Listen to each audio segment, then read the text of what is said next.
para a França para a gente falar sobre outro caso de violência contra a mulher que ganha as manchetes. A promotoria pediu 20 anos de prisão para Dominique Pelicot, aquele homem que foi acusado de dopar a própria esposa e convocar, recrutar pela internet dezenas de homens que a estupravam e a violavam por quase 10 anos enquanto ela estava inconsciente. Esse caso que chocou a França. Nosso editor de internacional, Diego Pavão, está aqui comigo para a gente repercutir um pouco essa pena. Foi um caso muito dramático, né, Diego, que repercutiu não só lá na França, mas no mundo todo pela crueldade, a gravidade mesmo das ofensas e da violência que foi praticada contra essa mulher, né? Bom dia para você. Bom dia, Clarissa. Bom dia para quem acompanha o live em casa. Exatamente. Esse é aquele caso que quanto mais você vai descobrindo sobre, mais perturbador fica. Vamos relembrar esse caso para quem não lembra. O Dominique Pelicot admitiu que dopou e estuprou a própria mulher durante 9 anos. Como a Clarissa disse, ele chamava homens pela internet para também cometer esse crime na própria casa dele. A polícia descobriu tudo isso porque flagrou o Dominique Pelicot, de 71 anos, tentando filmar por baixo da saia de mulheres na rua, lá no sul da França. A partir daí, a polícia teve acesso ao computador dele e aí descobriu todos esses crimes, porque o Dominique Pelicot gravava todos esses homens na casa dele com a mulher dele. Ele usava ansiolíticos, misturava esses remédios na comida da mulher e na bebida dela, por isso ela dormia, ela ficava dopada e aí então aconteciam esses crimes que chocaram a França, que chocaram o mundo.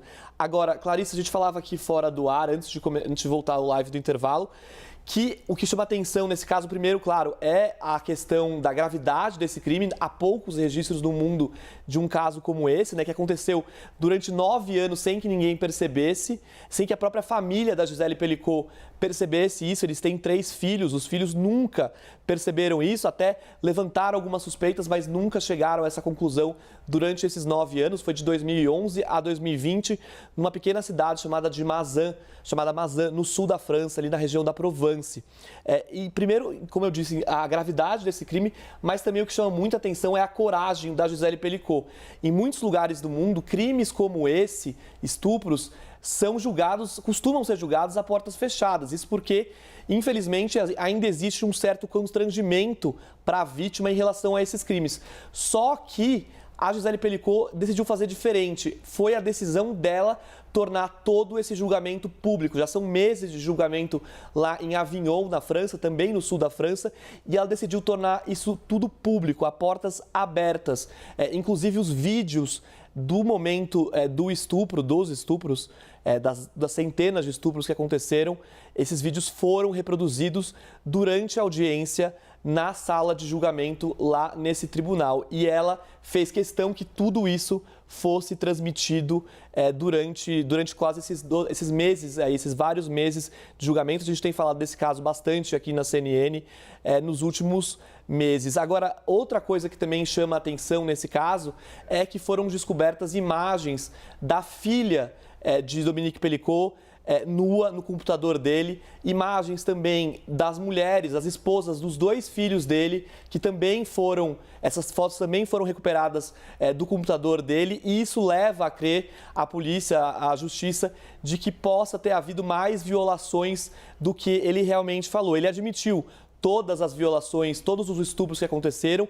Ele confirmou que, de fato, ele chamava os homens para esses estupros na casa dele. Isso não está em discussão. Ele realmente confessou todos os crimes. Ele e mais 51 homens estão nesse julgamento. Agora, Clarissa, esses homens que estão no julgamento, eles dizem, muitos deles, desses 51 homens, muitos deles dizem que eles não sabiam, não tinham ideia de que aquilo era um estupro, porque ela parecia que estava acordada. Mas os vídeos mostram claramente, esses vídeos, claro, não foram divulgados para a imprensa, mas foram reproduzidos no tribunal. Os vídeos mostram claramente que ela estava inconsciente, muitas vezes dormindo, muitas vezes roncando até. Isso aparece nos vídeos, segundo quem viu essas imagens porque ela no estava julgamento. completamente dopada, né, Diego? Ela não tinha a menor ideia do que estava acontecendo, ela só foi...